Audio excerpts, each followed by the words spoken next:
Okay, so I've brought in the music track. I'm going to go ahead and click and I'm going to bring it down here, drag it down to my timeline. And we're going to extend this out a little bit here. I'm going to hit LL on the keyboard and that's going to reveal the waveform of the audio track. And you can see here that the waveform is going a little bit past 10 seconds. And if I look up here in the project window, it is 11 seconds, 12 frames.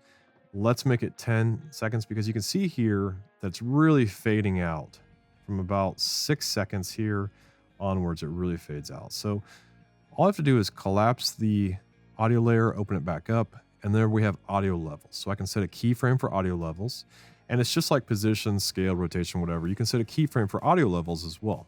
So we'll set a keyframe at 6 seconds for 0, and then we'll go to the end of our timeline, and we will bring down the decibel level until we don't see any audio here. So you can see here as I bring it down, watch over in here what happens. You can see the audio starts to disappear, right? As I'm going further and further down because we can go all the way to a negative 192, which we don't ever really need to go that far. So I'm going to bring it back up just until the audio is just completely out right there. So that looks pretty good. I'm going to go ahead and hit 0 on the keyboard to preview the audio.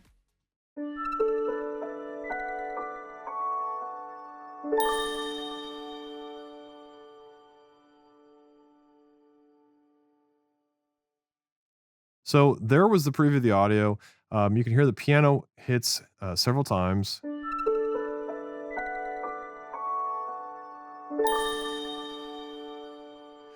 So that tells me there needs to be several things that happen up in this beginning part of the timeline here, where we hear the piano really kind of hitting the different notes. And then right here we have a ding, which tells me this is where the title needs to come in, which is going to say After Effects Academy Volume 1, The Fundamentals. So if I click and I drag here for the work area in and I bring it up, and I also go back and I take the time navigator end and I bring it forward as well so we can really zoom in here. If I preview this one more time here, I'm going to start adding markers where things need to happen for a glitchy effect. Okay, so I'm going to hit 0 and listen to it.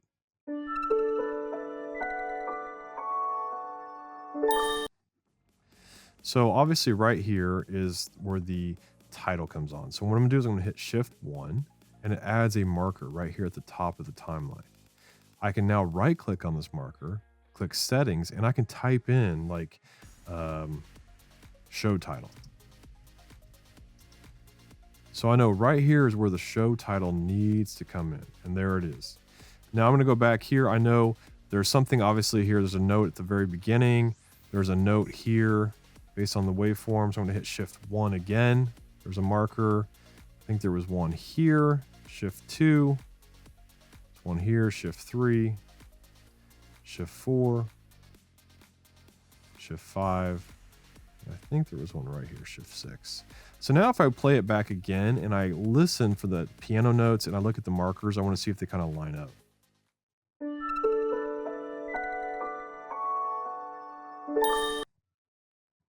So there's one right here I'm missing. So we'll go and we'll say this is Shift 7.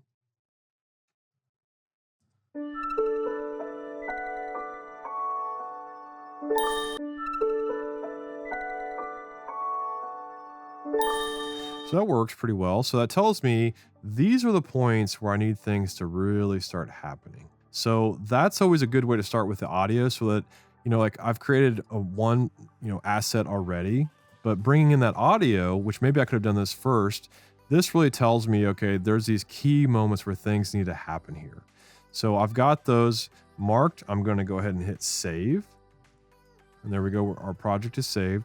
And now if I want to go in and make sure that things happen at these points with the glitch effect I already have, maybe I want to extend the glitch effect. Maybe I want it to be, up to 3 seconds long, or maybe I just duplicate it and do it that way. But actually, let's just extend it. So let's make it go up here to, actually, let's make it go all the way to 4 seconds, just for the heck of it. So we're going to jump into our pre-comp. We're going to go up to composition settings, and we're going to change it from 2 seconds to 4 seconds. I'm going to extend this out so I can see the full timeline here, and extend this out and jump back in my main composition. And in the very first lesson, we learned about setting up our preferences. And one of the preferences that we set up, if I open these up here, is synchronize time of all related items. What this does is it syncs the time indicator here. So if I move to here in my main composition and I double click on my pre-comp is going to be lined up in the same spot, which is right here.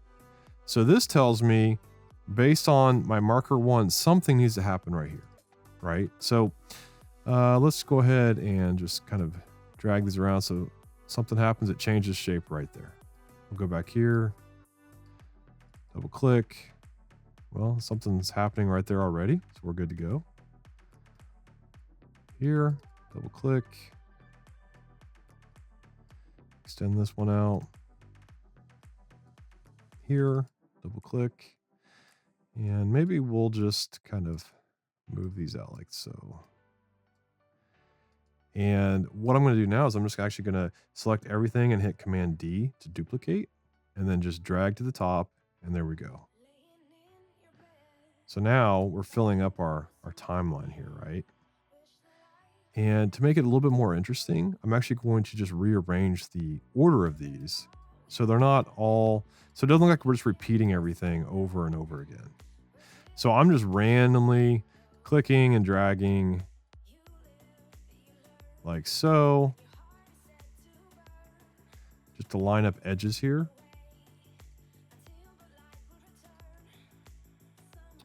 And it doesn't have to be perfect. It's okay if things kind of overlap a little bit.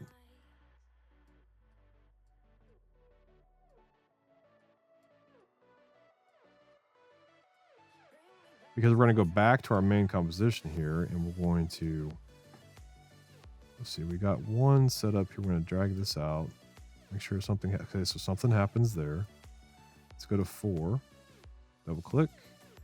So something needs to happen right here. Got that one.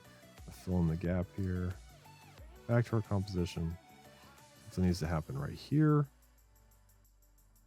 So this guy will pop on. And something needs to happen right there, which looks like that guy does.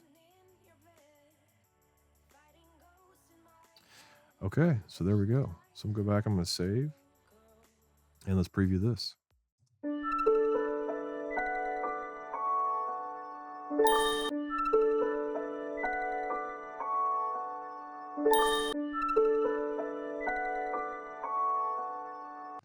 And we don't have to see these shapes constantly, right? So I like them, especially here at the beginning. But then maybe we don't see them here, right? So maybe they kind of go away here. And we have something else that comes on.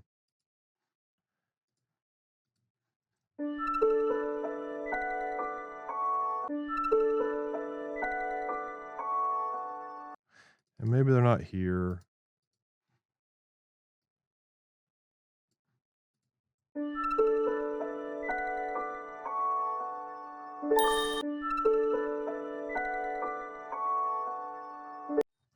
So very rough start, but it kind of starts setting the ground for what we're going to do here. So the next thing I would do is I want to add some texture to these shapes. They're a little boring being these white shapes here. So let's add some texture to them. So I'm going to go ahead and import a texture file we're going to use for that. So there's our texture. Let's go ahead and bring it to the raster folder here. We'll bring it up in here to stay organized. And how do we make this guy work? Let's actually go ahead and delete a few of these layers here. Okay, so we deleted the ones that aren't being used. Let's go back to our main composition. And I'm going to go motherboard. I'm going to drag it down here. So it's in the composition. Go to my track matte right here and say alpha matte the shape. And there we go. So already you can see it's starting to get a little more interesting here.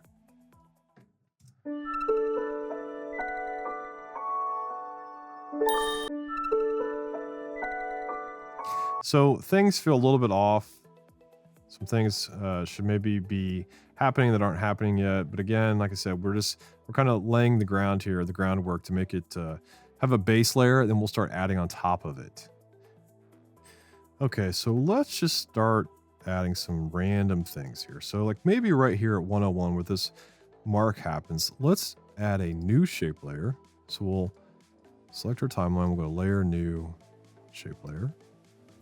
And let's make a circle again, because we love circles for this thing. It's all about circles and squares. And we'll make it 200 by 200, maybe 300 by 300. And we'll go ahead and set the endpoint here. And let's just have it scale up for maybe 50%.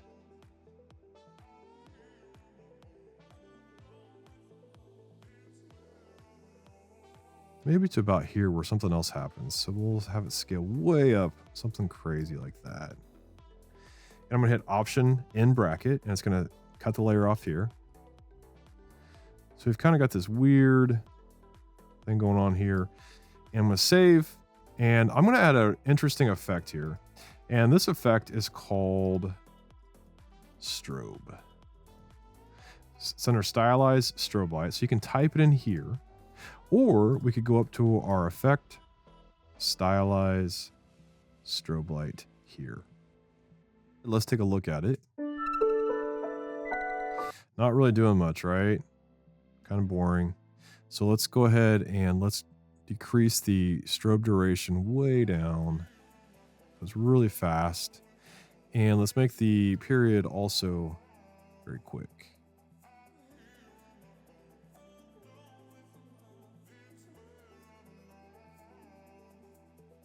One other thing we got to do here is we have to say makes layer transparent. So it's going to kind of flash on, so you can see it there. It's doing its thing.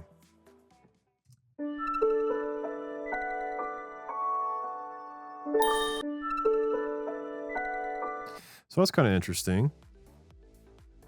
We could try something here. We could, where's the texture? Here's some texture here. So we could change the mode. We could try something like hard light. And you can see it's just a little bit transparent through there now. Just a little bit. So that's with hard light and that's without. So it's fully opaque there. I'm going to redo that. And it just gives it a little bit of texture there. Also, I think it could be interesting if we just did right click, keyframe assistant, easy ease. It's always good to have some ease on your keys no matter what. Let's also give this basic white shape a little bit of texture. So how would we do that? Well, here's a little trick for you. If we go up to layer styles, bevel and emboss, open that up. And if we change the highlight mode from screen to dissolve, and from shadow mode from multiply to dissolve, and then we increase the, we kind of play around with these parameters. You can see right there, we're already getting some interesting like kind of texture. It's almost like a shadow grainy texture there. It's set to up. We could set it to down, so it comes down this way. I kind of like up like that. Yeah, just, something very basic. We could also change the color of this if we wanted it to be like a, like a bluish color. You can add that right there. So that's kind of cool.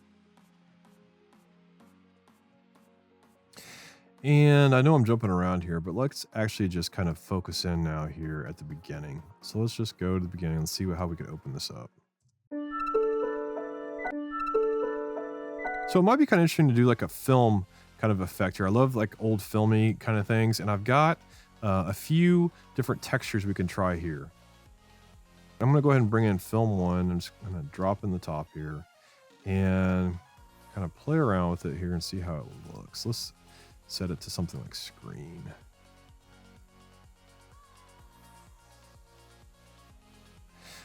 So you can already tell how much of a difference this made right here at the beginning. So maybe it just plays for a few frames.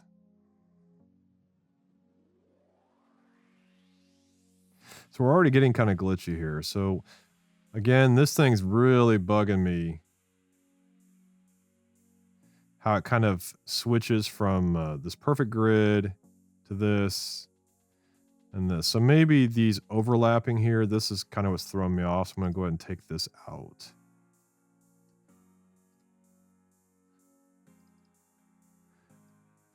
Something like that. And it's still bugging me. It's funny, as a designer, there's certain things you see and you just can't let them go, right?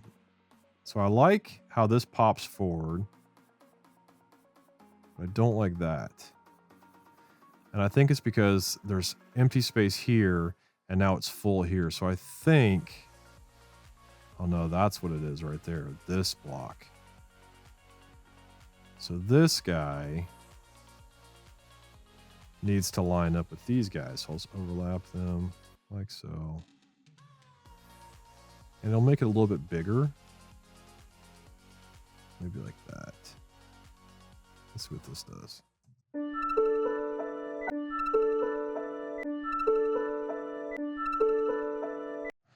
Very cool.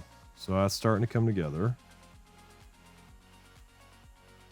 So right when we pop out of here, right about here, I want something to happen. I think that it might be interesting to see. So that's where we're at. We're at 11 frames. I think I want to see the circular shapes here instead of the square shapes. So we're going to go ahead and bring this up because we're not even seeing this one here. So we've got that film process going on. So not that one, maybe this one. Let's turn this guy off. And let's go ahead and bring these guys up. Something like so. I'm going to hit comma, just so I can kind of line up. I'm looking vertically here. I'm also looking at horizontal spacing and horizontal and vertical, just kind of eyeing it here, nudging it with my keyboard. Yeah, that feels a little bit too big.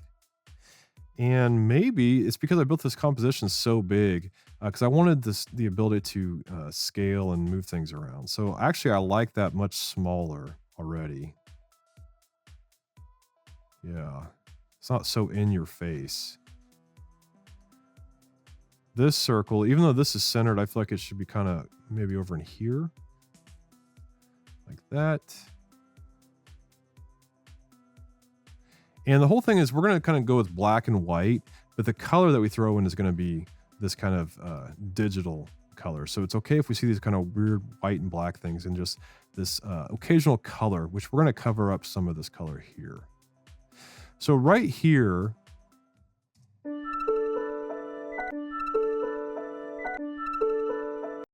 I want something to happen. And I want to create another shape to put in right here. So let's create a new composition, and we'll make this a square composition. So let's make it 2000 by 2000, and let's call this circular shape.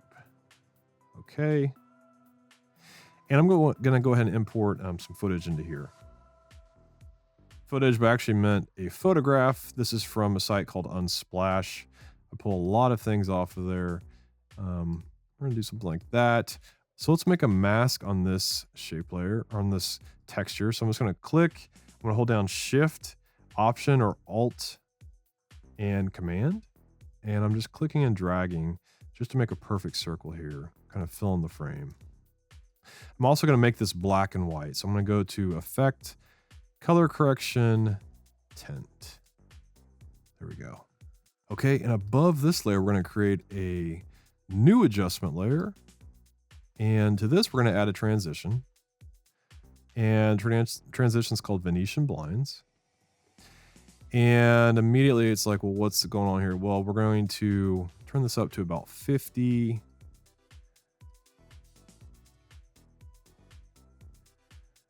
And we're going to make the width 40, so it's bigger. And then we're going to turn it. So something like -45. If I can get it right.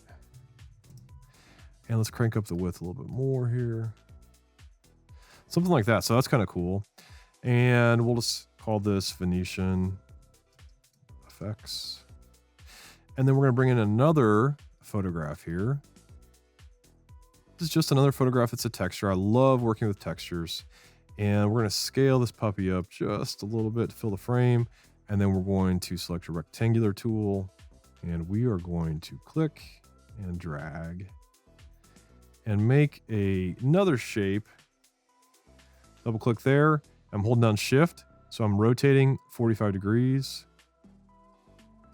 And I'm going to bring this guy in. Right like so. Hit comma to kind of line it up in the center. Zoom in here. And doesn't have to be perfect. And I'm holding down shift again to bring this guy in to kind of line up with the edge here. Like that. I'm going to hold down shift here. Bring it in. So it aligns. Actually, we'll pull it up. Something like that. There we go. We've got an interesting shape pattern here that we can try and apply right here. So let's go circular shape and we'll bring it in, drag it right here to the 1 and have it come on very quickly. And I'm going to take the endpoint here and just drag it down, just make it very short. Let's actually go to columns, duration, so I can see how long things are. 7 frames. Let's make it, well, let's take it all the way here and just see what happens here. So maybe something like this would be interesting if it rotates. So I'm actually going to scale it down. Something like so. Set it to like an overlay mode. Yeah, that's interesting. Hit R for rotation. Set a keyframe. And go down here. And maybe make it rotate 45 degrees. Like so. Let's just see what that looks like.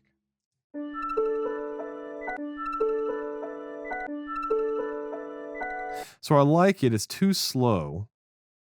So we've got another marker here. So maybe if it cuts out right there. And I don't like the rotation. Immediately see that. So maybe it just pops on.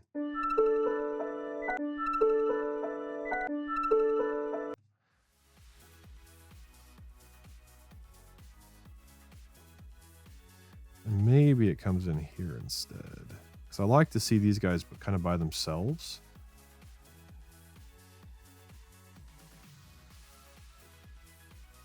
And if I turn this back to normal, so it'll cover up those guys like that.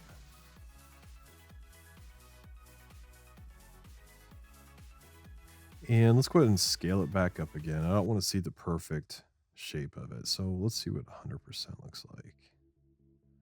Something like that. I'm going to duplicate this film texture again, bring it in here, and kind of, here's a little trick for you as well.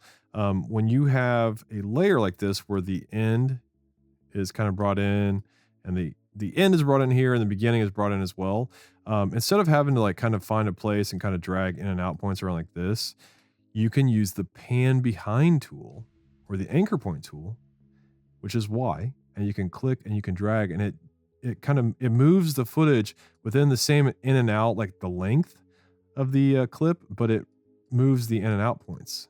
So I can kind of drag it around like so and still use the same duration.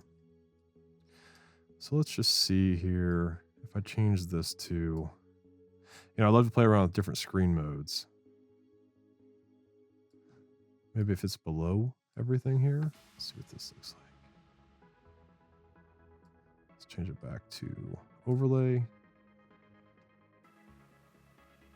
Screen.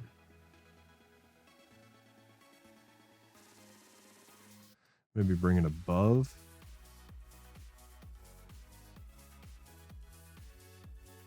Let's just play that.